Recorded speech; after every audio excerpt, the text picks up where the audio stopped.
Aku, Saraswati, adalah seorang perempuan biasa berusia 27 tahun. Pekerjaanku sebagai guru di sebuah sekolah swasta di kota kecil membuat hidupku sederhana namun penuh arti. Aku selalu bangga dengan pekerjaanku, meski gaji yang kuterima tak seberapa. Setiap pagi, aku bangun dengan semangat untuk mengajar anak-anak yang penuh rasa ingin tahu. Tapi, siapa sangka bahwa kehidupan damai yang kujalani akan berubah drastis hanya dalam hitungan hari. Keluargaku adalah segalanya bagiku. Ayah dan ibuku, Bapak Arif dan Ibu Ratih, adalah orang-orang yang telah membesarkanku dengan kasih sayang luar biasa. Mereka mungkin bukan keluarga kaya, tapi mereka selalu berusaha memberikan yang terbaik untukku. Namun, beberapa bulan terakhir ini, aku menyadari ada sesuatu yang salah. Ayah jarang pulang ke rumah. Wajahnya tampak letih setiap kali ia duduk di meja makan. Ibu, yang biasanya ceria, mulai menundukkan kepala saat bertemu tetangga. Ada rahasia besar yang mereka sembunyikan dariku dan akhirnya, pada malam itu semua terungkap. Malam itu aku sedang membaca buku di ruang tamu ketika mendengar suara pintu depan dibuka dengan keras. Aku melihat ayah masuk, wajahnya pucat seperti orang yang kehabisan napas. Di belakangnya, ada seorang pria tinggi berjas rapi. Pak Surya, teman lama ayah yang sering datang ke rumah kami saat aku masih kecil. Wajah Pak Surya tampak tegang, matanya menyiratkan sesuatu yang tidak beres. "Saras," panggil ibu dari dapur, suaranya gemetar. Aku menoleh, dan tanpa sadar jantungku berdegup lebih cepat. "Duduklah. Ada yang harus kami bicarakan." Aku menurut, meski rasa penasaranku sudah mencapai puncaknya. Dengan langkah pelan, aku duduk di sofa, sementara Pak Surya duduk di kursi dekat meja tamu. Ayah berdiri di sudut ruangan, menunduk sambil memegang pinggiran topi lamanya. Suasana hening sejenak, sampai akhirnya ibu mulai berbicara. "Saras, kamu tahu kan kalau ayah punya bisnis kecil-kecilan?" Tanyanya. Suaranya terdengar seperti berusaha menahan tangis. Aku mengangguk. Bisnis otomotif kecil milik ayah memang sudah berjalan selama beberapa tahun, meskipun hasilnya tidak terlalu besar. Bisnis itu gagal. Lanjut ibu, suaranya semakin bergetar. Kami sudah mencoba segala cara, tapi utang kami semakin banyak. Kami tidak bisa melunasinya. Aku terdiam. Otakku berputar mencerna informasi itu. Utang? Seberapa besar? Kenapa baru sekarang mereka memberitahuku? Berapa besar utangnya? Tanyaku pelan, meski aku sudah merasakan firasat buruk. Ayah mengangkat wajahnya, matanya berkaca-kaca. 400 juta, Saras. Kami sudah menjual mobil, motor, bahkan tabunganmu untuk pendidikan. Tapi masih belum cukup. Aku tercekat. 400 juta? Angka itu terlalu besar untuk keluarga kami yang biasa hidup hemat. Rasanya seperti ada beban berat yang tiba-tiba menimpa pundakku. Lalu apa yang harus kita lakukan? Tanyaku. Suaraku bergetar. Pak Surya, yang sejak tadi diam, akhirnya angkat bicara. "Saya sudah bicara dengan ayahmu. Saya bersedia membantu melunasi utang kalian, tapi dengan satu syarat." Aku menatap Pak Surya, hatiku berdebar-debar. Syarat apa? Apakah dia akan meminta uang cicilan dengan bunga tinggi? Atau mungkin, "Aku ingin kamu menikah denganku," kata Pak Surya. Suaranya tenang namun tegas. Aku terperanjat. Menikah? Dengannya, pria yang usianya hampir 2 kali lipat umurku, aku merasa seperti dunia berhenti berputar. Semua yang aku dengar terasa seperti mimpi buruk. "Tidak," bentakku spontan, suaraku meninggi. "Ini tidak masuk akal." "Saras, tolong dengarkan dulu," kata ibu. Air mata mulai mengalir di pipinya. "Ini satu-satunya cara. Jika tidak, kami akan kehilangan rumah. Kamu mau lihat kami diusir dari sini? Kami tidak punya pilihan lain."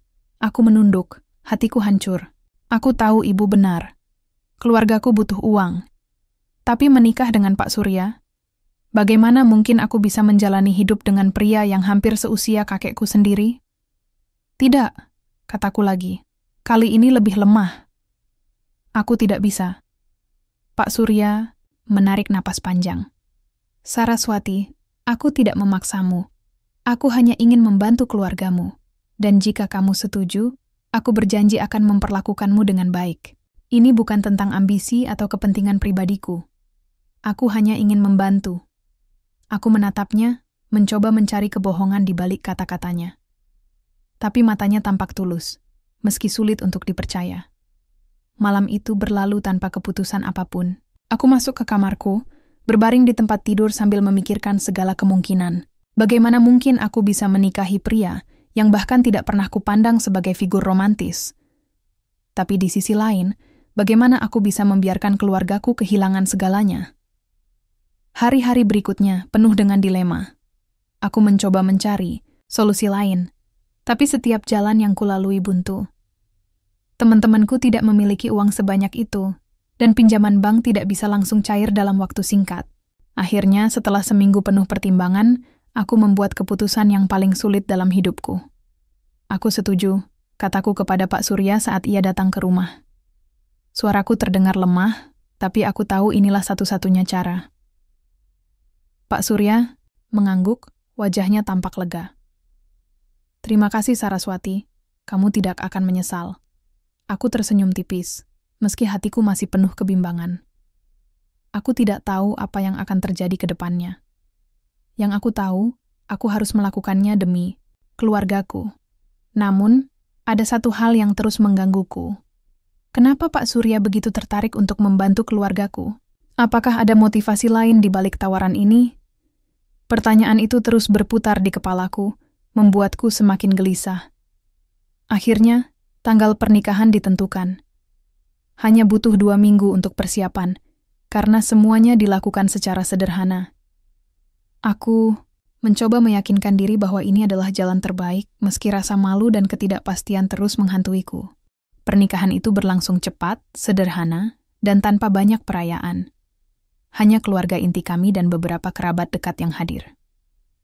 Aku mengenakan kebaya merah tua pilihan ibu, dengan riasan minimalis yang hampir tidak bisa menyembunyikan kesedihanku. Di seberangku, Pak Surya, kini suamiku, terlihat rapi dalam setelan jas hitamnya.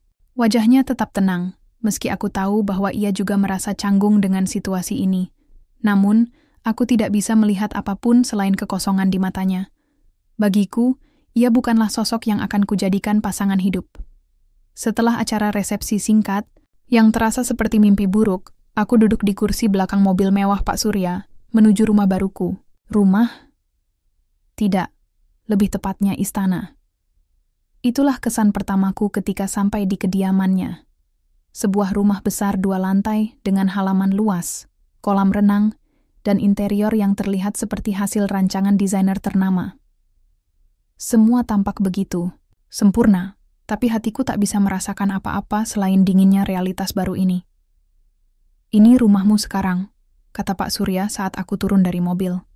Suaranya lembut, tapi aku hanya mengangguk pelan tanpa berkomentar. Rasanya aneh disebut rumah oleh pria yang bahkan belum pernah kuanggap sebagai bagian dari hidupku. Malam pertama di rumah itu menjadi salah satu malam terpanjang dalam hidupku. Setiap sudut ruangan terasa asing dan menyesakan. Aku diberi kamar utama di lantai 2, tempat segala sesuatunya serba megah. Ranjang king size, lemari pakaian besar, dan balkon yang menghadap ke taman indah di halaman belakang. Tapi semua kemewahan itu tidak bisa mengusir perasaan kosong dan malu yang memenuhi pikiranku. Aku mencoba beradaptasi dengan rutinitas baruku. Pagi-pagi sekali, pembantu rumah datang untuk membantu membersihkan dan menyiapkan sarapan. Aku merasa canggung karena mereka semua memperlakukanku seperti nyonya besar, padahal aku masih merasa seperti tamu yang tidak diundang. Ketika aku bertemu Pak Surya di meja makan, suasana tetap sunyi. Ia selalu tersenyum ramah dan berbicara sopan, tapi aku sulit meresponsnya dengan cara yang sama. Setiap kali ia mencoba memulai percakapan, aku hanya menjawab seperlunya, lalu mencari alasan untuk meninggalkan meja. Hidupku mulai berubah drastis. Aku tidak lagi tinggal di lingkungan yang biasa-biasa saja, tempatku bisa berbaur dengan tetangga dan teman-teman sebayaku. Sekarang, aku tinggal di kompleks perumahan elit, di mana setiap orang tampaknya memiliki standar hidup yang sangat tinggi. Lingkungan sosial baru ini membuatku semakin merasa terasing. Setiap kali aku keluar rumah, entah untuk berbelanja atau sekadar berjalan-jalan, aku merasa semua mata mengarah padaku. Mereka pasti sudah mendengar gosip tentang pernikahanku dengan Pak Surya, pria yang usianya hampir 2 kali lipat umurku. Gosip itu benar-benar membuatku hancur. Beberapa hari setelah pernikahan, aku mulai mendengar bisikan-bisikan dari tetangga baru. Ada yang bilang aku hanya menikahi Pak Surya demi uang, ada yang menyebut pernikahan ini sebagai bentuk transaksi bisnis, bahkan ada yang menyindir bahwa aku adalah pembeli status sosial. Setiap kali aku mendengar komentar seperti itu, rasanya seperti ada pisau yang menusuk hatiku. Aku ingin membela diri, tapi aku tahu bahwa penjelasan apapun tidak akan mengubah pandangan mereka. Temanku di sekolah juga mulai menjauh. Awalnya, mereka masih mencoba menghubungiku, bertanya bagaimana kabarku setelah pernikahan. Tapi ketika gosip tentang pernikahanku menyebar, mereka mulai jarang mengirim pesan. Bahkan beberapa di antaranya mulai menghindar saat bertemu di sekolah. Aku tahu mereka hanya ikut-ikutan opini publik, tapi itu tetap menyakitkan. Aku merasa seperti kehilangan identitasku sendiri. Teman-teman yang dulu selalu ada untukku kini pergi, meninggalkanku dalam kesendirian yang semakin dalam. Namun, yang paling menyakitkan adalah perasaan bersalah yang terus menghantui. Aku tahu aku melakukan ini demi keluargaku, tapi setiap kali aku melihat wajah Pak Surya, aku merasa seperti pengkhianat. Bagaimana mungkin aku bisa menjalani hidup dengan pria yang bahkan tidak kucintai? Apakah ini harga yang harus kubayar untuk menyelamatkan keluarga? Pertanyaan-pertanyaan itu terus berputar di kepalaku, membuatku sulit tidur di malam hari. Ada satu momen yang membuatku merasa sedikit lega, meski hanya sesaat. Suatu sore, ketika aku sedang duduk di balkon kamar, Pak Surya datang membawa secangkir teh hangat. Ia duduk di kursi di sebelahku, memandang langit senja yang mulai memerah. Untuk pertama kalinya, ia berbicara tentang kehidupannya. Aku tahu, ini sulit bagimu, katanya pelan. Suaranya terdengar lebih lembut dari biasanya. Aku tidak memaksamu untuk langsung merasa nyaman. Aku hanya ingin kamu tahu bahwa aku tidak berniat menyakitimu. Aku menoleh ke arahnya, ragu-ragu. Kenapa? Kenapa kamu mau menikahiku? Tanyaku akhirnya. Pertanyaan yang selama ini mengganggu pikiranku. Pak Surya tersenyum tipis. Karena aku melihatmu sebagai gadis yang kuat dan penuh kasih sayang. Kamu rela berkorban demi keluargamu. Meskipun itu berarti menyerahkan kebahagiaanmu sendiri. Itu membuatmu istimewa di mataku. Aku terdiam. Jawabannya terdengar tulus.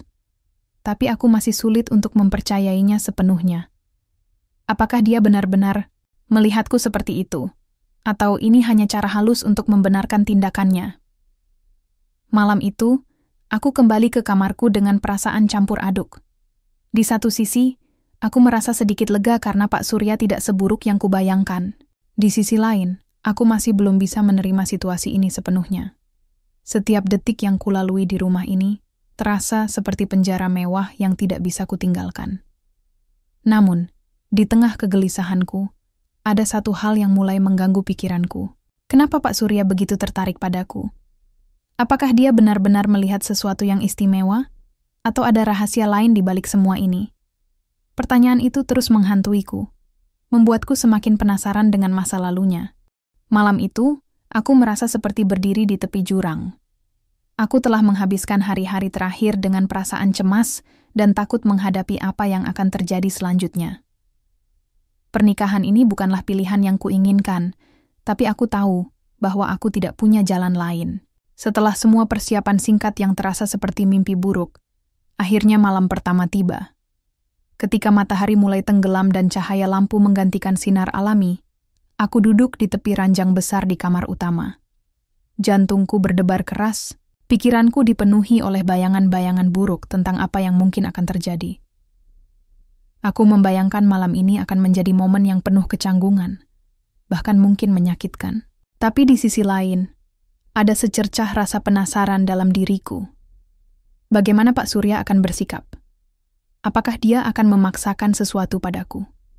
Atau apakah dia akan tetap menjaga jarak? Aku mendengar suara langkah kaki mendekat dari luar pintu. Napasku tertahan saat pintu kamar terbuka perlahan. Pak Surya masuk, wajahnya tampak tenang seperti biasa. Ia mengenakan piyama sederhana, sesuatu yang membuatnya terlihat lebih manusiawi dibandingkan dengan setelan jas formalnya yang selalu ia kenakan di depan umum. Ia menutup pintu dengan hati-hati, lalu berdiri di sana sejenak, seolah memberi waktu bagiku untuk menyesuaikan diri. "Saraswati," katanya pelan. Suaranya lembut namun penuh ketulusan. "Aku tahu ini sulit untukmu. Aku tidak ingin membuatmu merasa tidak nyaman." Aku menatapnya, bingung. Kata-katanya begitu berbeda dari ekspektasiku. Seharusnya malam ini adalah awal dari segala ketidaknyamanan yang kubayangkan, tapi suaranya terdengar seperti angin sepoi-sepoi yang menenangkan. Aku tidak tahu harus berkata apa, jadi aku hanya diam, menunggu apa yang akan ia lakukan selanjutnya. Pak Surya melangkah mendekat, lalu duduk di kursi dekat meja rias. Ia tidak langsung mendekatiku, melainkan memberikan jarak yang cukup agar aku merasa aman. "Aku tidak akan memaksamu untuk melakukan apapun yang tidak kamu inginkan," lanjutnya. "Ini rumahmu sekarang, dan kamu bebas memutuskan apa yang terbaik untukmu. Aku hanya ingin kamu tahu bahwa aku di sini untuk mendukungmu." Perkataannya membuatku terkejut. Selama ini, aku mengira bahwa Pak Surya hanya tertarik pada status pernikahan ini sebagai bentuk transaksi bisnis, atau mungkin nafsu pribadi. Namun, kata-katanya malam itu terdengar begitu tulus, seolah-olah ia benar-benar peduli padaku. Aku tidak bisa sepenuhnya mempercayainya, tapi ada sesuatu dalam caranya berbicara yang membuatku merasa sedikit lega. "Apa maksudmu?" tanyaku akhirnya. Suaraku terdengar ragu-ragu. Pak Surya tersenyum tipis. "Kamu pasti merasa bahwa aku orang asing bagimu, dan aku tidak bisa menyalahkanmu atas perasaan itu. Tapi, aku ingin kita mencoba membangun hubungan ini dari awal, bukan sebagai suami dan istri yang dipaksakan, tapi sebagai dua orang yang saling belajar mengenal satu sama lain." Aku terdiam. Kata-katanya begitu mengejutkan, sekaligus menenangkan. Aku tidak pernah menduga bahwa ia akan berbicara seperti ini. Selama beberapa detik, aku hanya menatapnya, mencoba membaca ekspresinya. Wajahnya tampak serius, matanya memancarkan ketulusan yang sulit untuk diabaikan. "Kenapa kamu melakukan ini?" tanyaku lagi. Kali ini dengan nada yang lebih lembut. "Kenapa kamu rela menikahiku, meskipun aku jelas-jelas tidak mencintaimu?" Pak Surya menghela napas panjang. "Aku tahu ini mungkin terdengar aneh bagimu, tapi ketika aku melihatmu, aku melihat seseorang yang kuat, mandiri, dan penuh kasih sayang. Kamu rela menyerahkan kebahagiaanmu sendiri demi keluargamu. Itu sesuatu yang jarang aku temui dalam hidup ini." Ia berhenti sejenak, lalu melanjutkan, "Aku juga pernah kehilangan orang yang sangat aku cintai. Istriku meninggal dalam kecelakaan tragis beberapa tahun lalu.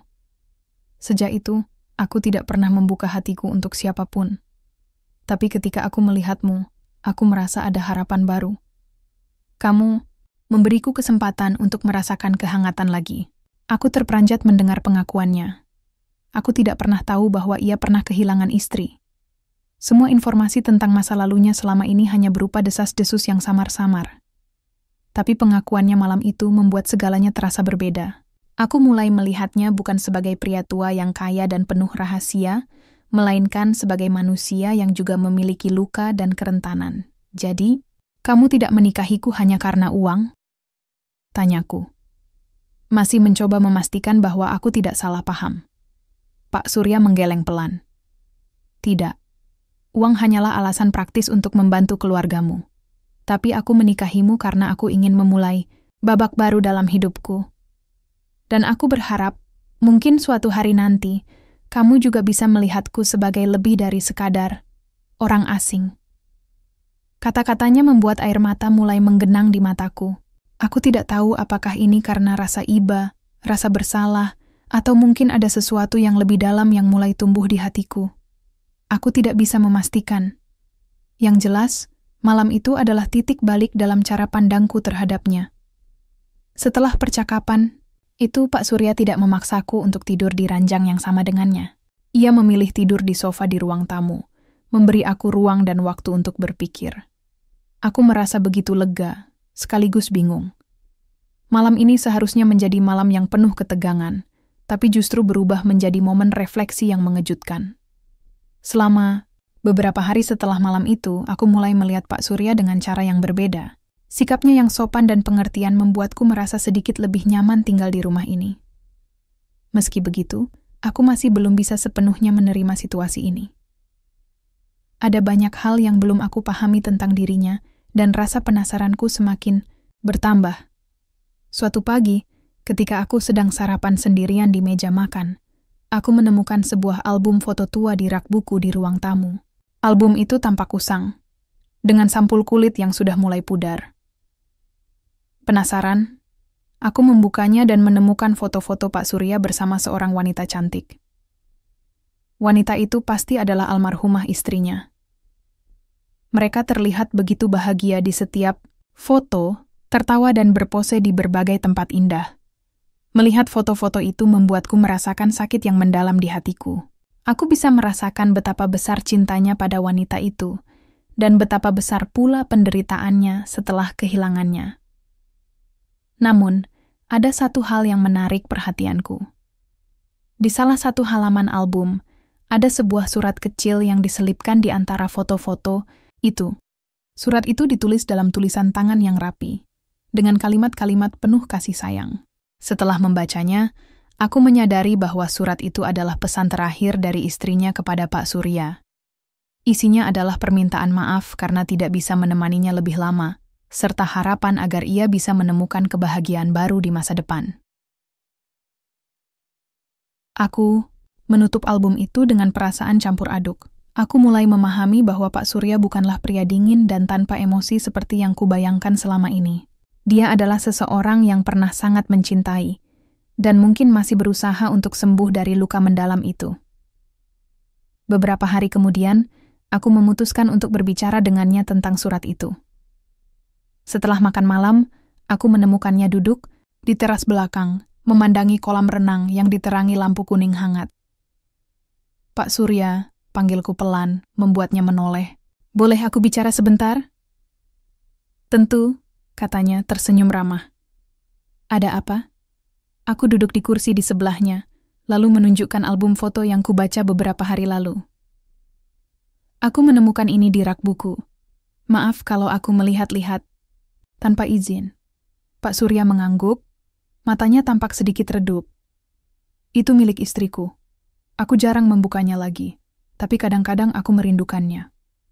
Suratnya sangat indah, kataku pelan. Dia sangat mencintaimu. Pak Surya tersenyum, getir. Ya, dia adalah cinta dalam hidupku. Kehilangannya adalah hal tersulit yang pernah kualami. Aku menunduk, merasa sedikit canggung. Aku hanya ingin bilang, aku mulai mengerti kenapa kamu menikahiku. Kamu mencari sesuatu yang hilang, kan? Pak Surya menghela napas panjang. Mungkin iya, tapi aku juga ingin memberimu kesempatan untuk menemukan kebahagiaanmu sendiri. Aku tidak ingin kamu merasa terjebak dalam pernikahan ini. Aku hanya berharap suatu hari nanti kita bisa saling mengisi kekosongan dalam hidup kita. Kata-katanya membuatku terdiam. Untuk pertama kalinya, aku merasa ada koneksi yang tulus antara kami. Mungkin ini bukan cinta pada pandangan pertama, tapi ada sesuatu yang mulai tumbuh di hatiku. Rasa hormat dan penghargaan terhadap pria yang selama ini kusangka hanya tertarik pada status sosialnya. Malam itu, aku kembali ke kamarku dengan perasaan yang berbeda. Aku tidak lagi merasa seperti korban dari situasi yang memaksa. Sebaliknya, aku mulai merasa seperti bagian dari cerita yang lebih besar. Sebuah cerita tentang dua orang yang berusaha menemukan arti kebahagiaan di tengah luka dan ketidakpastian. Hari-hari berikutnya mulai terasa lebih ringan. Meski aku masih merasa canggung, interaksi dengan Pak Surya mulai terasa lebih alami. Ia tidak pernah memaksaku untuk melakukan sesuatu yang membuatku tidak nyaman, dan sikap pengertiannya membuatku semakin penasaran tentang dirinya. Namun di balik semua itu, ada satu pertanyaan besar yang terus menghantui pikiranku. Kenapa dia begitu tertarik padaku? Apakah benar bahwa dia hanya ingin membantu keluargaku, atau ada alasan lain yang lebih dalam? Pertanyaan-pertanyaan itu akhirnya mendorongku untuk mencari jawaban sendiri. Aku tahu bahwa untuk memahami seseorang, kadang-kadang kita harus melihat ke masa lalunya. Maka, suatu sore saat Pak Surya sedang bekerja di kantor pribadinya di rumah, aku memutuskan untuk menyelidiki lebih jauh. Aku memulai pencarianku dari ruang kerjanya. Ruangan itu selalu terkunci, tapi suatu hari aku menemukan kunci cadangannya di laci meja tamu. Dengan hati-hati aku membuka pintu dan masuk. Di dalam, ada banyak dokumen, buku-buku tebal, dan beberapa figura foto yang tertata rapi di rak. Namun, ada satu kotak kayu tua yang langsung menarik perhatianku. Kotak itu tampak usang, seolah sudah lama tidak dibuka. Penasaran, aku membukanya. Di dalam kotak itu, aku menemukan surat-surat tua, beberapa kliping koran, dan sebuah buku harian. Aku mulai membaca isi surat-surat itu, dan apa yang kutemukan membuatku terkejut. Ternyata, Pak Surya pernah menjadi korban penipuan besar-besaran beberapa tahun lalu. Seorang mitra bisnisnya yang bernama Dika menggelapkan uang perusahaan mereka hingga ratusan miliar rupiah. Insiden itu tidak hanya merusak keuangan Pak Surya, tetapi juga menyebabkan reputasinya hancur di dunia bisnis. Koran-koran pada waktu itu memberitakan tentang skandal tersebut dengan judul-judul sensasional, menyebut nama Pak Surya sebagai salah satu pihak yang bertanggung jawab. Aku terdiam, mencoba mencerna informasi ini. Jadi, inilah alasan mengapa ia begitu tertutup tentang masa lalunya. Skandal itu pasti meninggalkan luka mendalam di hatinya, membuatnya trauma terhadap hubungan percaya dengan orang lain. Lalu, bagaimana dengan pernikahan ini? Apakah karena pengalaman buruk itu ia merasa sulit untuk menjalin hubungan yang tulus? Namun, ada satu hal lagi yang membuatku semakin penasaran. Salah satu surat yang kubaca menyebutkan bahwa Dika sempat kabur ke luar negeri setelah kasus itu terungkap. Kabarnya, ia berhasil melarikan diri tanpa jejak, dan Pak Surya gagal menemukannya. Tapi apakah Dika benar-benar menghilang, atau justru dia masih ada di mana-mana, mengintai dari bayang-bayang? Beberapa hari kemudian, ketika aku sedang duduk di teras belakang, aku mendengar suara mobil asing berhenti di depan rumah. Aku berdiri dan berjalan menuju pintu utama untuk melihat siapa yang datang. Ketika aku membuka pintu, aku melihat seorang pria tinggi berpakaian kasual berdiri di sana. Wajahnya tampan, namun ada sesuatu dalam sorot matanya yang membuatku merasa tidak nyaman. "Saraswati?" tanyanya. Suaranya terdengar santai namun dingin. "Iya," jawabku ragu-ragu. "Ada yang bisa saya bantu?" Pria itu tersenyum tipis. "Nama saya Dika. Saya teman lama Pak Surya. Boleh saya masuk?" Aku terperanjat. "Dika? Pria yang disebut-sebut dalam surat-surat itu?" Aku ragu sejenak, tapi kemudian mempersilakannya masuk. Kami duduk di ruang tamu, dan aku berusaha untuk tetap tenang, meskipun hatiku berdebar-debar. "Apa yang membawa Anda ke sini?" tanyaku, berusaha terdengar sopan. Dika tersenyum, namun senyum itu terasa seperti ancaman. "Saya hanya ingin berbicara dengan Pak Surya. Sudah lama kami tidak bertemu, tapi sepertinya saya datang di waktu yang tepat. Kalian baru saja menikah, kan?" Aku mengangguk pelan, merasa curiga dengan nada bicaranya. "Ya, kami baru menikah." "Menarik sekali," katanya. Matanya menyipit. "Tapi tahukah kamu, Saraswati, bahwa pernikahan ini mungkin bukan murni soal cinta? Mungkin ada motivasi lain di balik semua ini." Aku menatapnya, hatiku mulai panik. "Apa maksudmu?" Dika tersenyum sinis. "Oh, bukankah kamu tahu, Pak? Surya adalah pria manipulatif. Dia hanya menggunakan pernikahan ini untuk memperbaiki citranya di mata masyarakat. Kamu hanya alat baginya, gadis bodoh." Kata-katanya seperti pisau yang menusuk hatiku. Aku ingin membantahnya, tapi ada bagian dari diriku yang mulai ragu. Benarkah kata-kata Dika? Apakah Pak Surya hanya menggunakan pernikahan ini untuk keuntungannya sendiri? Kamu tidak tahu apa-apa tentang dia, lanjut Dika, suaranya semakin dingin. Dia adalah monster yang hanya peduli pada dirinya sendiri. Dan jika kamu tidak berhati-hati, kamu akan menjadi korban berikutnya. Aku menunduk, mencoba menenangkan diri. Kata-kata Dika terdengar begitu meyakinkan, tapi aku tahu bahwa aku tidak bisa mempercayainya begitu saja. Terima kasih atas perhatianmu, kataku akhirnya, berusaha terdengar tegas. Tapi aku tahu apa yang kulakukan. Tolong tinggalkan rumah ini. Dika tertawa kecil, lalu bangkit dari kursinya. Aku akan pergi untuk sekarang. Tapi ingat, Saraswati, aku hanya ingin membantu. Suatu hari nanti kamu akan tahu siapa Pak Surya yang sebenarnya. Setelah Dika pergi, aku duduk di sofa dengan perasaan campur aduk. Apakah kata-katanya benar? Apakah aku salah mempercayai Pak Surya? Semua yang kurasakan selama ini mulai terasa goyah. Aku tidak tahu lagi apa yang harus kupercayai. Malam itu, aku memutuskan untuk berbicara langsung dengan Pak Surya. Ketika ia pulang dari kantor, aku menemuinya di ruang tamu dan langsung mengutarakan pertanyaanku. Pak Surya, siapa Dika? Tanyaku, suaraku terdengar tegang. Pak Surya terkejut mendengar pertanyaanku. Wajahnya berubah muram. Kenapa kamu menanyakan tentang dia? Aku bertemu dengannya hari ini, kataku. Dia datang ke rumah dan berkata banyak hal tentangmu. Apa yang sebenarnya terjadi antara kalian? Pak Surya menghela napas panjang, lalu duduk di sofa di sebelahku. Dika adalah mantan mitra bisnisku. Beberapa tahun lalu dia menggelapkan uang perusahaan dan melarikan diri. Aku kehilangan segalanya karena ulahnya. Reputasiku hancur dan aku hampir bangkrut. Lalu, kenapa dia datang ke sini?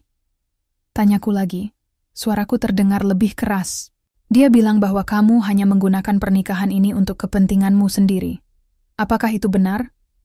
Pak Surya menatapku, matanya penuh kesedihan. Aku tidak akan pernah memanfaatkanmu, Saraswati. Aku menikahimu karena aku melihat sesuatu yang istimewa dalam dirimu. Ya, aku memang ingin membantu keluargamu. Tapi itu bukan satu-satunya alasan. Aku ingin memulai hidup baru bersamamu. Aku terdiam, mencoba mencerna kata-katanya. Apakah aku harus mempercayainya? Atau apakah aku harus mempercayai Dika? Ada dua sisi cerita yang sangat berbeda, dan aku tidak tahu mana yang benar. Beberapa hari kemudian Dika kembali datang ke rumah. Kali ini ia membawa ancaman yang lebih serius.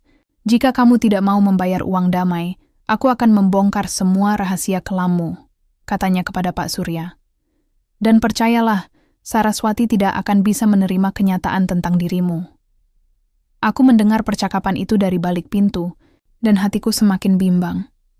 Apakah aku harus mempercayai suamiku, ataukah aku harus mendengarkan Dika? Dalam situasi ini, aku merasa seperti berada di tengah badai yang tak kunjung reda.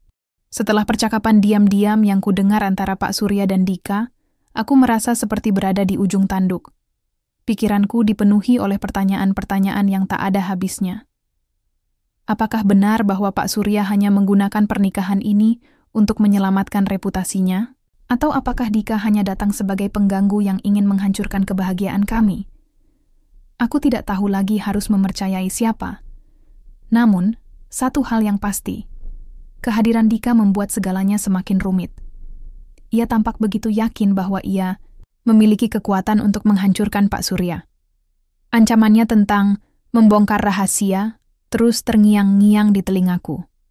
Rahasia apa? Apakah ada sesuatu yang sangat buruk dalam hidup Pak Surya yang belum sempat ia ceritakan padaku? Pikiran-pikiran itu terus berputar di kepalaku, membuat tidurku menjadi gelisah. Setiap kali aku menutup mata, bayangan wajah Dika muncul dengan senyum dinginnya yang penuh ancaman. Aku mulai merasa bahwa aku tidak hanya hidup bersama suamiku, tetapi juga bersama hantu-hantu masa lalunya yang tak kunjung pergi. Suatu pagi, ketika aku sedang sarapan sendirian di meja makan, Pak Surya masuk dengan ekspresi serius di wajahnya. Ia duduk di kursi di seberangku, lalu menatapku dengan tatapan penuh rasa bersalah. "Saraswati," katanya pelan. Suaranya terdengar lebih berat dari biasanya. "Aku tahu kamu mendengar percakapanku dengan Dika kemarin." Aku menoleh ke arahnya. Jantungku berdebar keras. "Iya," jawabku, mencoba terdengar tenang meski hatiku bergejolak. Apa yang dia katakan itu benar. Pak Surya menghela napas panjang, lalu menundukkan kepala. Tidak sepenuhnya salah, Dika memang mantan mitra bisnisku, dan dia melakukan penipuan besar-besaran yang hampir menghancurkanku. Tapi, ada lebih banyak hal yang belum aku ceritakan padamu. Aku menelan ludah, merasakan bahwa sesuatu yang besar akan terungkap. "Apa maksudmu?" Pak Surya menatapku dengan mata penuh kesedihan. Dika tidak hanya menggelapkan uang perusahaan, dia juga membunuh istriku. Kalimat itu seperti petir yang menyambar, membuat seluruh tubuhku gemetar. "Maksudmu?" tanyaku, suaraku nyaris tak terdengar. "Istriku meninggal dalam kecelakaan mobil beberapa tahun lalu," lanjut Pak Surya, suaranya bergetar. "Awalnya, semua orang mengira itu adalah kecelakaan biasa. Tapi setelah penyelidikan lebih lanjut, aku menemukan bukti bahwa Dikalah yang merencanakan semuanya. Dia sengaja membuat kecelakaan itu terjadi karena dia tahu bahwa istriku adalah satu-satunya orang yang bisa menghentikan rencananya untuk menggelapkan uang perusahaan." Aku terperanjat, tidak bisa berkata apa-apa. Selama ini, aku mengira bahwa kematian istri Pak Surya adalah nasib buruk, tapi ternyata ada niat jahat di baliknya. Aku mulai memahami mengapa Pak Surya begitu trauma dan tertutup tentang masa lalunya. "Kenapa kamu tidak memberitahuku ini sejak awal?" tanyaku, suaraku penuh emosi. "Karena aku takut," jawabnya jujur. "Aku takut kamu akan melihatku sebagai korban yang lemah, atau mungkin kamu akan merasa tidak aman tinggal di sini. Aku mencoba melupakan semua ini, tapi Dika terus mengancam untuk membongkar semuanya jika aku tidak memberinya uang." Aku menunduk, pikiranku dipenuhi oleh pergulatan batin. Di satu sisi, aku merasa marah karena Pak Surya tidak jujur padaku dari awal. Namun, di sisi lain, aku juga merasa iba dan bahkan sedikit bangga pada dirinya. Meskipun telah melalui begitu banyak penderitaan, ia masih berusaha menjaga keluarganya, dan kini, aku. "Lalu, apa yang akan kita lakukan sekarang?" tanyaku akhirnya. Pak Surya menatapku dengan ekspresi teguh.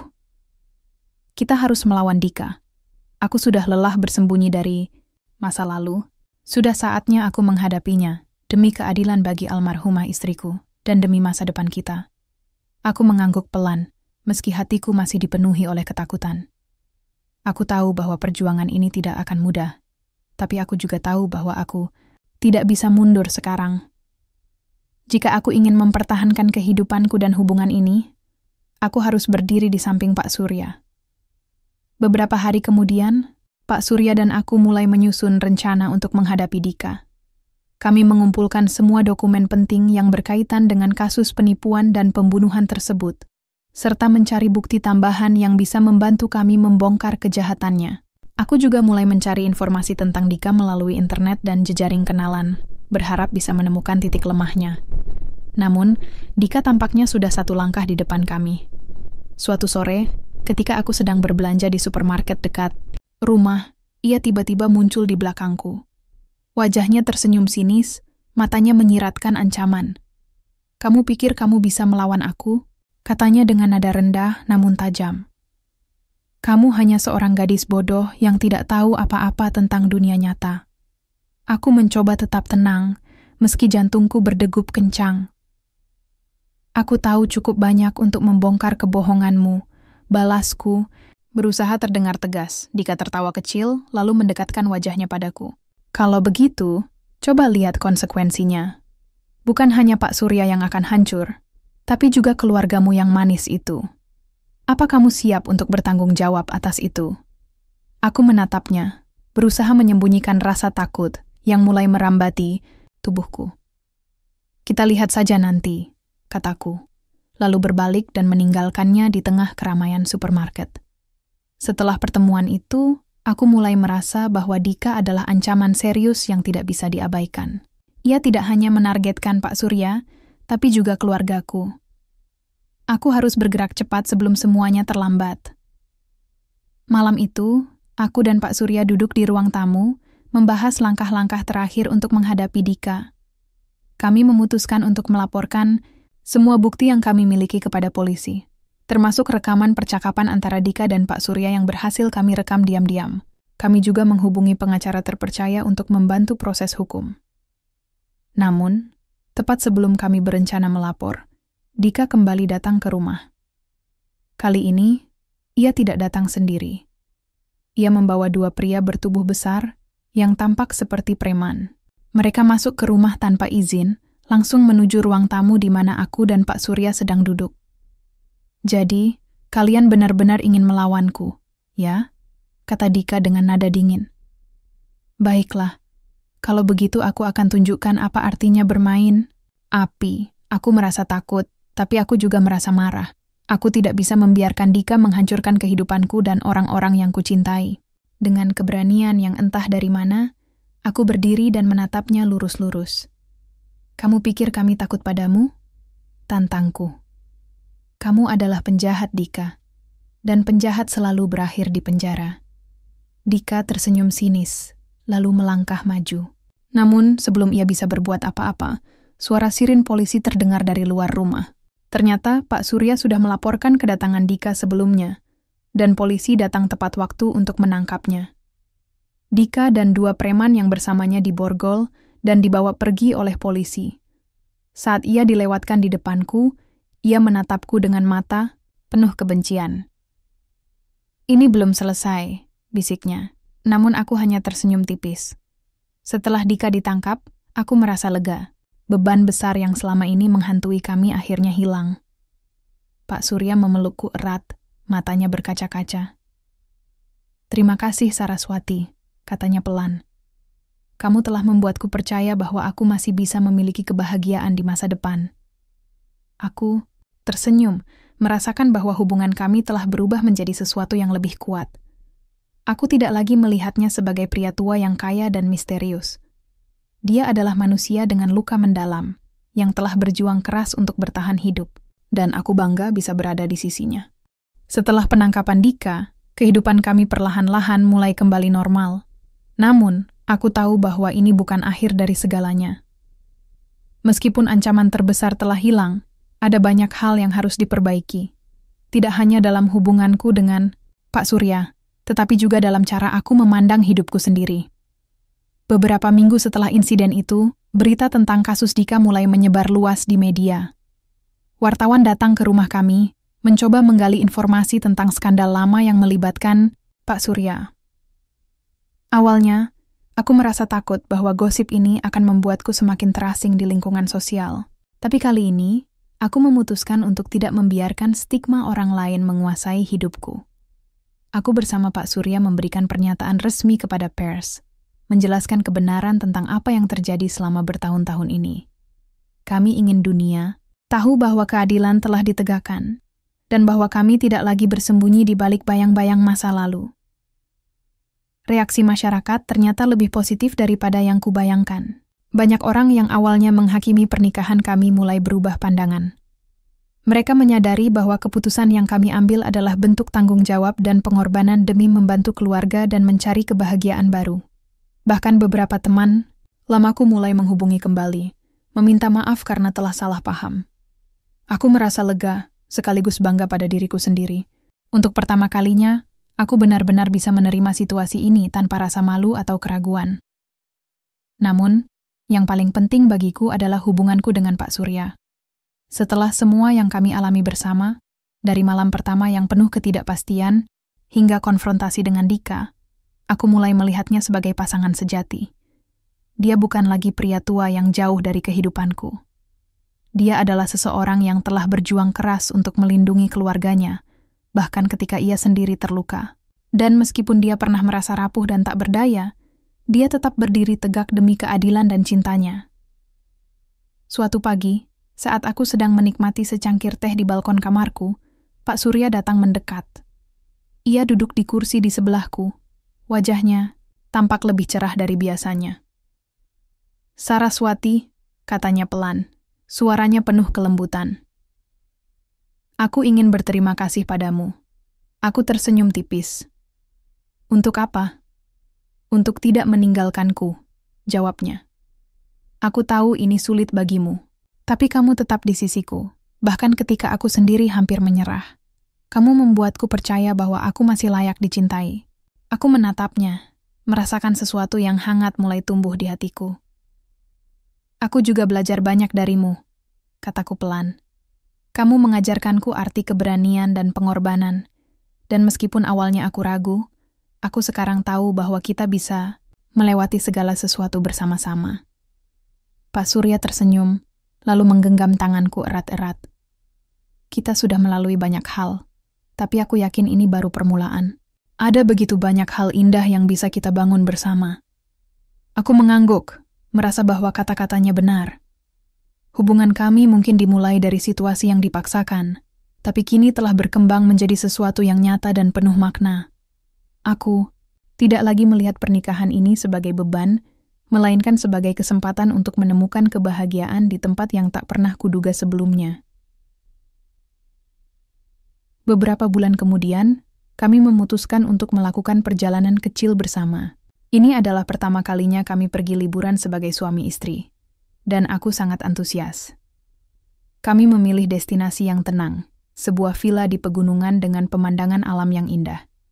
Di sana, kami bisa melupakan sejenak semua tekanan dan stres yang telah kami alami selama ini.